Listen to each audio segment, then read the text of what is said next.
सभी भाई बहनों को जय यीशु। चालीसा काल, जैसे ही हम लोग एक मीटिंग में आए और उस मीटिंग में हम सब ये योजनाएं बना रहे थे कि किस तरह से ये 40 दिन की उपासना, 40 दिन की प्रार्थना, 40 दिन की त्याग तपस्या कैसे की जाए। और बहुत सारे तो मेरे खुश नज़र आए। कुछ लोगों ने कहा ओहो अभी तो बस बहुत सारी त्याग तपस्या करनी पड़ेगी, बहुत प्रार्थना करनी पड़ेगी, हर शुक्रवार को 14 मुकाम पढ़ेंगे, 14 क्रूस का रास्ता पढ़ेंगे। ऐसे ऐसे चलो हम भाईचारे के साथ साथ बातचीत कर रहे थे। तो जैसे मैं गहराइयों में जा रही थी कि चालीसा काल क्या है, इसका महत्व क्या है, तो प्रभु की एक आवाज़ आती है कि ये पापियों का स्वागत है। ईश पिता दयालु पिता हैं, वे पापियों को ढूंढते हैं, ना केवल पापियों को किंतु सभी को जो उसके मार्ग और उसके लिए तरसते हैं। तो जैसे हम पढ़ते हैं बाइबल में, नए नियम में, जब यीशु जगह जगह पर चलते थे तो वहाँ पे लोग हैं, जैसे वचन में लिखा है संत लूकास का सुसमाचार अध्याय 15:1-2 में लिखा है, ईसा का उपदेश सुनने के लिए नाकेदार और पापी उनके पास आया करते थे। फरीसी और शास्त्री ये कहते हुए भुनभुनाते थे, ये मनुष्यों का स्वागत करता है और उनके साथ खाता पीता है। प्रभु हमेशा पापियों का स्वागत करता था। वे ढूंढता था कि किस तरह से वे हर प्रकार के पापियों को, हर प्रकार जो निराश हैं, जो विचलित हैं, उनको ढूंढता है। और चालीसा काल वास्तव में ये है कि हम प्रभु को ढूंढते हैं और प्रभु हमें ढूंढता है। तो जब हम देखते हैं वचन में कि यीशु के पास बहुत सारे लोग आते थे वचन सुनने के लिए, उनके पास आते थे उनकी कंपनी में रहने के लिए, और जो भी उनके पास आते थे वे पिता के प्रेम को अनुभव करते थे। वचन में देखते हैं, फरीसी और शास्त्री ये कहते हुए भुनभुनाते थे। क्यों भुनभुनाते थे? क्योंकि वे प्रभु को एक पवित्र प्रभु मानते थे और वे सोचते थे कि प्रभु कैसे पापियों के साथ बैठ सकता है। किंतु वे प्रभु की मिशन को नहीं जानते थे। प्रभु की मिशन ये थी कि वे सब प्रकार के दुखियों को, लाचारों को, जो आत्मिक तौर से बीमार हैं, उनको पिता के पास लाने के लिए आए थे। और ये चालीसा काल कैथोलिक कलीसिया के द्वारा नियुक्त किया गया है। और मैं इसके बारे में थोड़ा बोलना चाहती हूँ। ये नहीं है कि केवल 40 काल में ही हमें उपवास या त्याग तपस्या, नहीं, केवल हर दिन जब भी हम सोचते हैं कि हम अपने पिता से दूर हैं तो हमें त्याग तपस्या करना है। यहाँ पे वचन में लिखा है कि यीशु पापियों का स्वागत करते थे। प्रभु यीशु का दिल हमेशा पापियों के लिए खुला रहता था। जो चालीसा काल जो है वे हमारे लिए ये सिखाता है कि पिता ईश्वर हर समय अपने हाथों को खोले हुए हमारा स्वागत करते हैं। तो इसलिए हमें भुनभुनाना, जहाँ हमें दुखित होने की ज़रूरत नहीं है। ये व्यक्तिगत इंसान की ज़रूरत है जो अपने त्याग और तपस्या से उस प्रभु के पास पहुंचना चाहते हैं। प्रभु दयालु और कृपालु है। वचन में लिखा है, लूकास का सुसमाचार अध्याय 19 पद संख्या 10 में जब हम पढ़ते हैं, वचन हमें कहता है बहुत सही तरीके से कि प्रभु यीशु खोए हुओं को ढूंढने और उनका उद्धार करने आया है। जो खो गया था, मानव पुत्र उसी को खोजने और बचाने आया है। सो चालीसा काल का मतलब है कि प्रभु खोए हुओं को ढूंढने आया है। तो आज हमें सोच विचार करना है कि मैं कहाँ पर हूँ। क्या मैं खो गया हूँ? अगर मैं खो गया हूँ तो आओ हम प्रभु के हाथों के द्वारा फिर से उसकी छत्र छाया में छिप जाएं और उसके प्यार को हम अनुभव करें। वचन में लिखा है, संत लूकास का सुसमाचार अध्याय 19 की 9 में लिखा है, जक्कैयुस ने दृढ़ता से प्रभु से कहा, प्रभु देखिए, मैं अपनी आधी संपत्ति गरीबों को दूंगा और मैंने जिन लोगों के साथ किसी से बेईमानी की है उन्हें उनका चौगुना लुटा दूंगा। ईसा ने उससे कहा, आज इस घर में मुक्ति का आगमन हुआ है। सो चालीसा काल का मतलब यही है कि हमारे घर में, हमारे दिल में प्रभु का आगमन होता है और हमें मुक्ति मिलती है। प्रभु कहते हैं, जो खो गया था मानव पुत्र उसी को खोजने और बचाने आया है।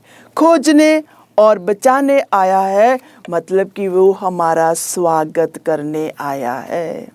हम जो उसके नियमों से, उसके शिक्षाओं से जो हम दूर हो गए थे, प्रभु हमें याद दिलाने आया है कि देखो, मैंने तुम्हारे लिए क्रूस उठाई, मैं तुम्हारे लिए मर गया, मैं तुम्हारे लिए हर प्रकार के दुखों को सहन किया और मैं अभी आप सबको बुलाने के लिए आया हूँ और स्वागत करने के लिए आया हूँ। संत लूकास का सुसमाचार अध्याय 7 पद संख्या 37 में अभी हम देखेंगे किस तरह प्रभु यीशु पापियों का स्वागत करता है। तो आओ हम खुशी के साथ इन वचनों को सुने और रिलैक्स हो जाएं। चालीसा काल हमें हलचल के लिए नहीं है, हमारी आत्मा को दुख देने के लिए नहीं है, ये हमें सांत्वना देने के लिए है और हमें प्रभु का प्यार की योजना को समझाने के लिए है। और जो इस योजना को समझ जाते हैं वो इस पापी स्त्री के समान है जो प्रभु को ढूंढते हैं और प्रभु के पास जाते हैं। जब प्रभु के पास जाते हैं, प्रभु हमारा स्वागत करता है और हमारे घावों को चंगा करता है। संत लूकास कहता है 7 बाब में, एक पापीन स्त्री को ये पता चला कि ईसा फरीसी के यहाँ भोजन कर रहे हैं। वे संगमरमर के पात्र में इत्र लेकर आई और रोती हुई ईसा के चरणों के पास खड़ी हो गई। उसके आंसू उनके चरण भिगोने लगे, इसलिए उसने उन्हें अपने केशों से पोंछ लिया और उनके चरणों को चूम चूम कर उन पर इत्र लगाया। तो ये है चालीसा काल। चालीसा काल मतलब प्रभु हमारा स्वागत करता है।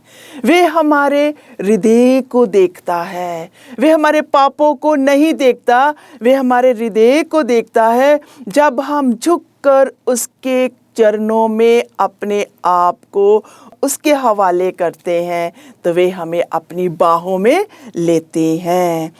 और यहाँ पे हम देखते हैं सिमोन ने किस तरह से प्रभु को देखा।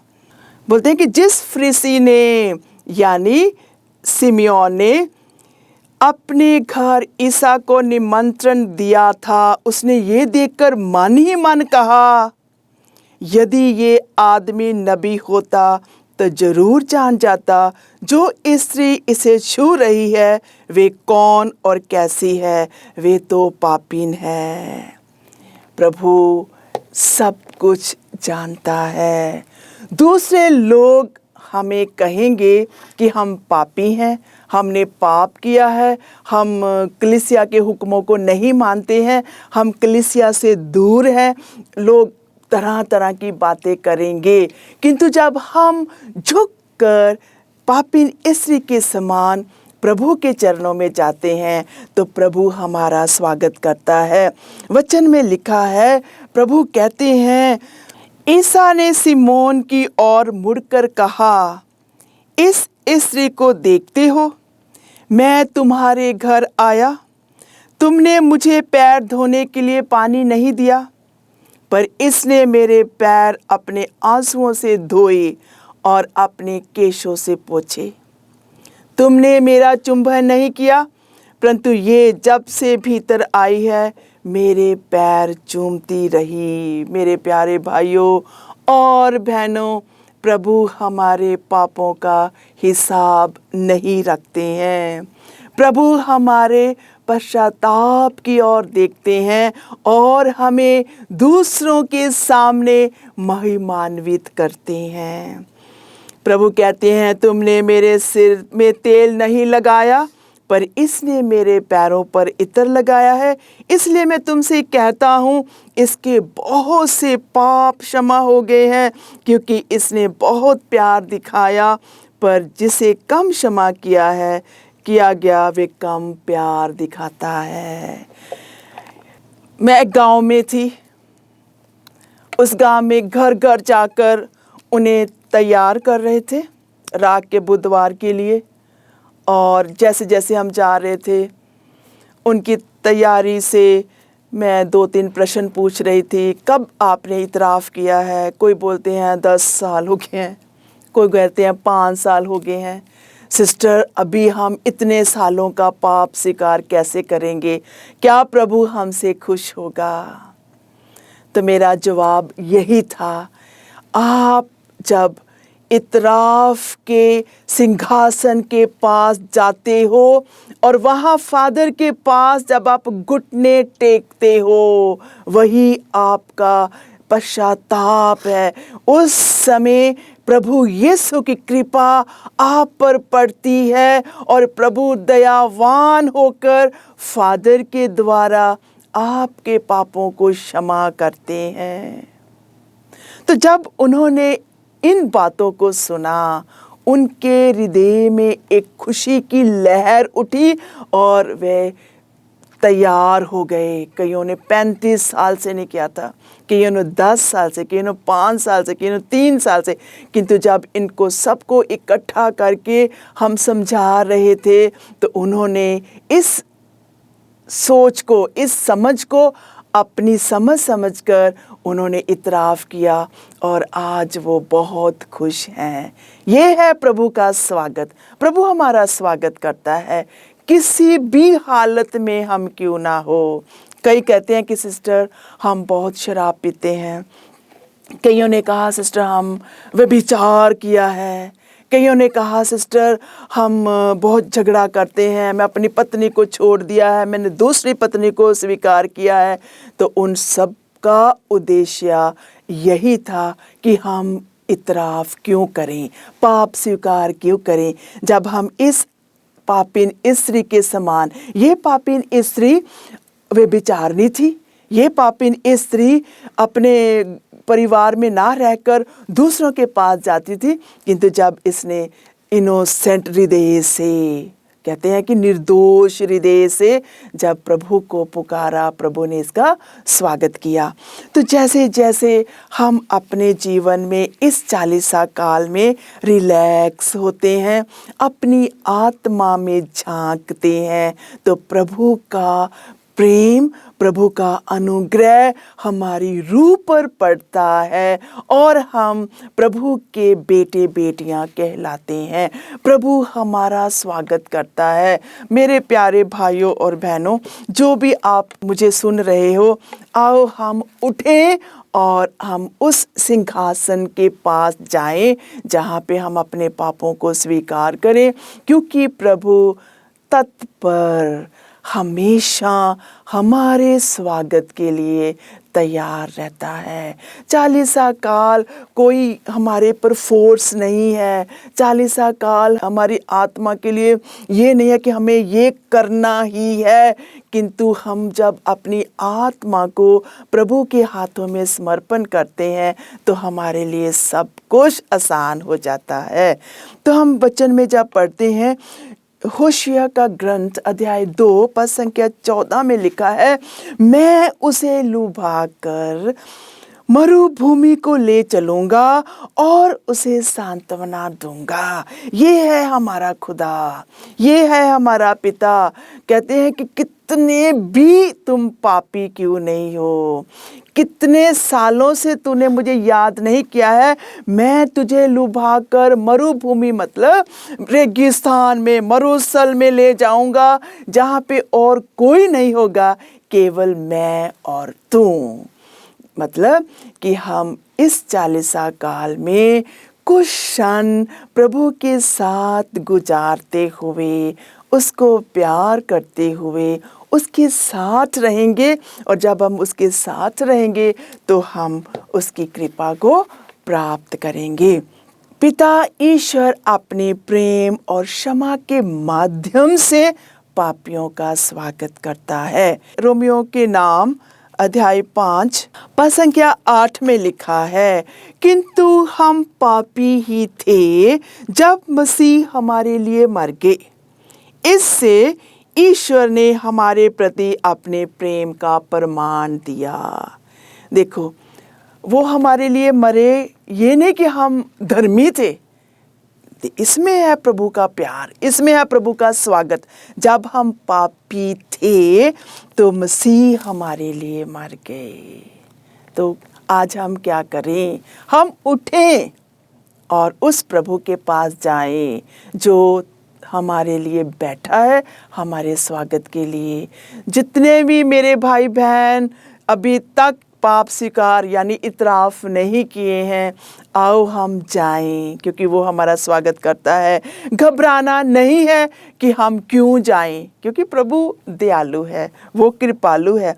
कहते हैं ईश्वर ने हमारे प्रति अपने प्रेम का प्रमाण दिया, और ये है उसके प्रेम का प्रमाण जब वो हमारा स्वागत करता है। तो जैसे जैसे हम वचन पढ़ते हैं, लूकस का सुसमाचार अध्याय 15 उसका दृष्टांत में हम देखते हैं, प्रभु कहते हैं, यदि तुम्हारे 100 भेड़ें हों और उनमें से एक भी भटक जाए तो तुम लोगों में कौन सा ऐसा होगा जो 99 भेड़ों को निर्जन स्थान में छोड़कर ना जाए और उस भटकी हुई को तब तक ना खोजता रहे जब तक वे उसे नहीं पाए। इसमें प्रभु हमें अपने आप को दर्शाते हैं कि मैं तुम्हारा प्रभु हूँ, मैं तुम्हें खोजता हूँ। जब तुम भटक जाते हो मैं दूसरों को छोड़ दूंगा, किंतु मैं तुम्हें नहीं छोड़ूंगा, मैं तुम्हें ढूंढूंगा। और कहते हैं पाने पर वह आनंदित होकर उसे अपने कंधों पर रख लेता है और घर आकर अपने मित्रों और पड़ोसियों को बुलाता है और उनसे कहता है, मेरे साथ आनंद मनाओ, क्योंकि मैंने अपनी भटकी हुई भेड़ को पा लिया है। मैं तुमसे कहता हूँ, इसी प्रकार 99 धर्मियों की अपेक्षा जिन्हें पश्चाताप की आवश्यकता नहीं है, एक पश्चातापी पापी के लिए स्वर्ग में अधिक आनंद मनाया जाएगा।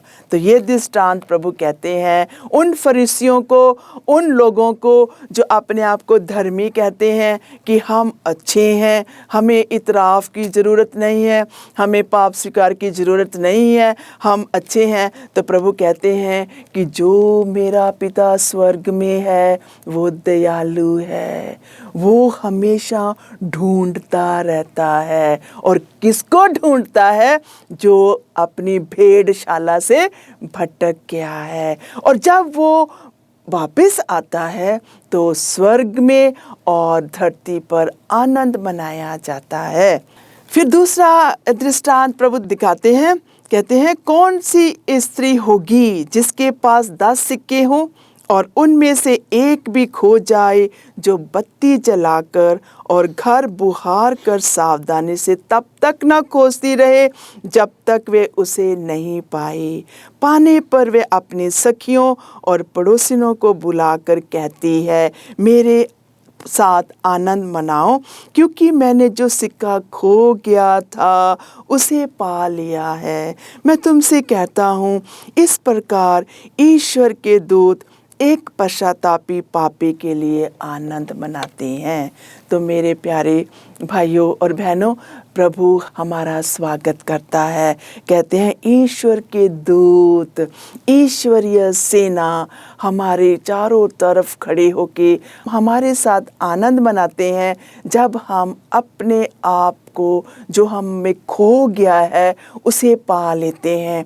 और क्या खो गया है?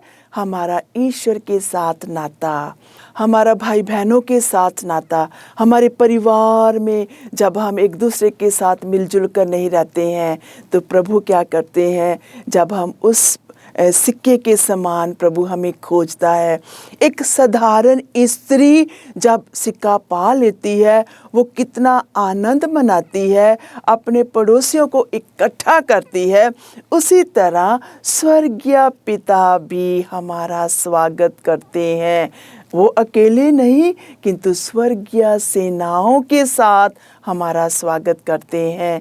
मेरे प्यारे भाइयों और बहनों, जो इस समय उदास हो, परेशान हो कि हमारे पापों की लाइन कितनी बड़ी है, प्रभु हमें कैसे क्षमा करेंगे। प्रभु कहते हैं मैं तुम्हें खोजने के लिए आया हूँ, मैं तुम्हारा स्वागत करने के लिए आया हूँ।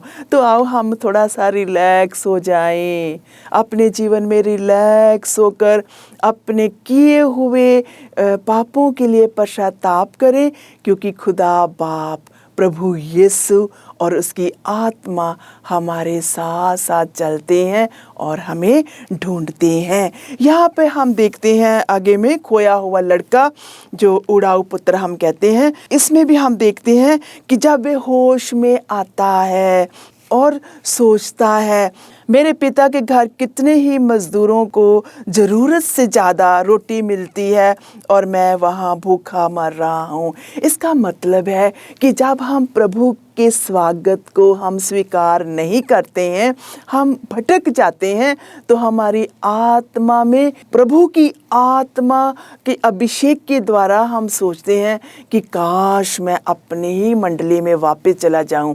मैं भेड़शाला से जब अलग हो जाता हूं और जब मुझे होश आती है इस उड़ाऊ पुत्र के समान, तो मैं सोचता हूँ कि मेरी कलीसिया मुझे प्यार करती है, मेरे माता पिता मुझे प्यार करते हैं। जब एक साधारण पिता अपने पुत्र को स्वीकार करता है, उसके आने की इंतज़ार करता है, और जब वो आता है तो कहता है इसे नहलाओ, इसे वस्त्र पहनाओ, इसे अंगूठी पहनाओ, और वो जश्न करता है, पूरे गांव के लोगों को बुलाता है। उसी तरह हमारा स्वर्गीय पिता इस साधारण पिता से भी उत्तम है, जो हमें प्यार करता है, हमें हमारे स्वागत के लिए तैयार रहता है। तो मेरे प्यारे भाइयों और बहनों, आओ हम इस चालीसा काल में प्रभु के स्वागत के लिए तैयार रहें और अपने मन में जो भी पाप है, जो भी दुख है, प्रभु को बताएं और प्रभु हमारा उद्धार करेगा। आओ हम प्रार्थना करें। हे पिता ईश्वर, तेरे स्वागत के लिए हम धन्यवाद करते हैं। प्रभु, तू हमें प्यार करता है, हमारे पापों की ओर ध्यान नहीं देता, किंतु जब हम तेरी ओर मुड़ते हैं तू हमें अपने कृपालु हाथों से हमारा स्वागत करता है। आज मैं सारे भाई बहनों के लिए प्रार्थना करती हूँ कि हम सब मिलकर तेरे पास आएं। प्रभु, तेरा वचन कहता है मेरे पास आओ, मैं तुम्हें आराम दूंगा। हमारी आत्मा को आराम दे प्रभु, हमारी आत्मा को एक पहचान दे कि तू हमारा प्रभु है, जो इस 40 काल में हमारा स्वागत करता है, हमें प्रेम करता है और हमें अपनी प्रकाश से भरना चाहता है। हमारे अंधकार में जीवन को समाप्त करके हमें अपनी ज्योति से भरता है और अपनी आत्मा का अभिषेक देकर हमें फलवंत बनाना चाहता है। हे पिता, आज हमारे साथ रहो और हम तेरे स्वागत के लिए सदा तैयार रहें। ये प्रार्थना करते हैं प्रभु यीशु के नाम से, आमीन।